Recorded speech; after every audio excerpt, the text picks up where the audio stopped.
going to do a little bit of an interview for you, ladies and gentlemen, completely improvised with my team, Steve and Lydia here. Lydia is going to be the host of a talk show. She's going to be interviewing me.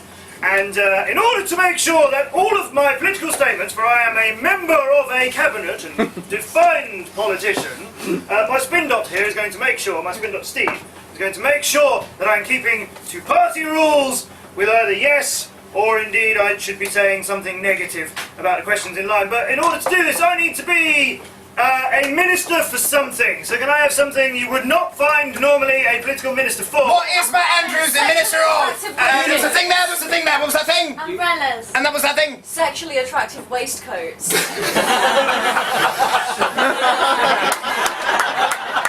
Teacher's pets! Sorry, sexually attractive waistcoats. If I go for a cheer-off, we know what it's going to be. So you are the minister for sexually attractive waistcoats. I'm sorry. There we are. And just what else? Oh yes, issues. Yeah, a major crisis. A crisis that the minister for sexually attractive waistcoats is going to be discussing for you today. The closing down of the Attractive Waistcoats magazine. Newspaper. The closing down of Attractive Waistcoats on Sunday magazine. That is the crisis. A round of applause this evening.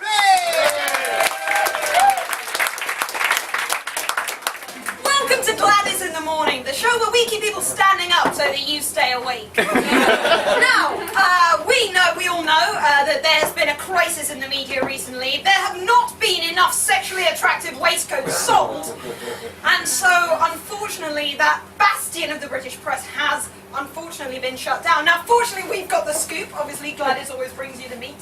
And the Minister of Sexually Attractive is here. Now, Minister, sorry, I'm afraid my earpiece is malfunctioning and I have forgotten your name. John. John. John James John. Minister John James John, the Honourable. Well, we'll find out, won't we? So, John, we'd like to know, basically, has the magazine shut down for good? Yes, completely for good, never going to be seen again, I'm afraid. A terrible shame in the British publishing industry, but this will never, ever be published again. That's a real shame. Do you think anyone will be disappointed? Yes, I think hundreds, if not thousands of people will feel absolutely devastated that on Sundays they cannot buy their favourite publication.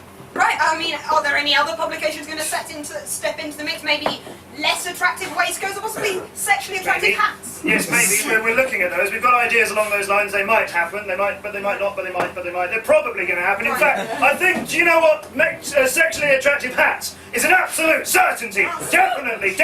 I see. Was there a rival in this?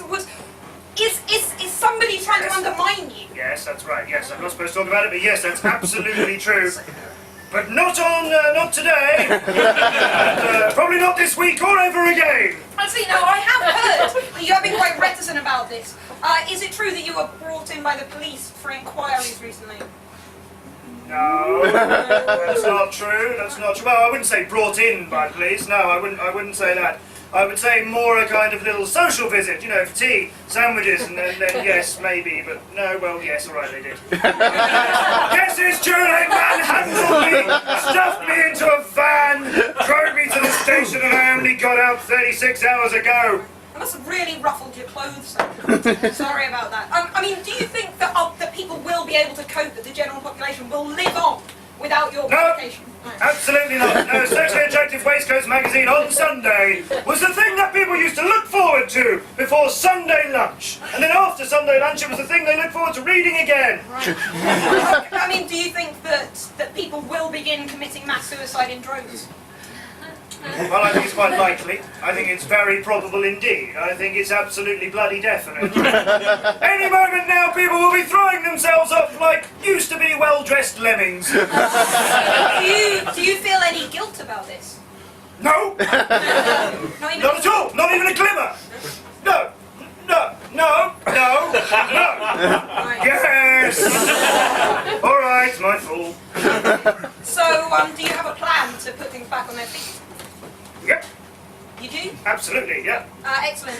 Could you tell us what that magazine is? It's going to be reasonably attractive hats for ladies. I see. Tone it down a bit. Do you think this is going to go well? Well, I don't know, to be honest with you. As long as they keep paying me backhanders, I'm not really bothered. It's good to know that somebody is making some money in the press. Thank you, this has been Gladys, and that was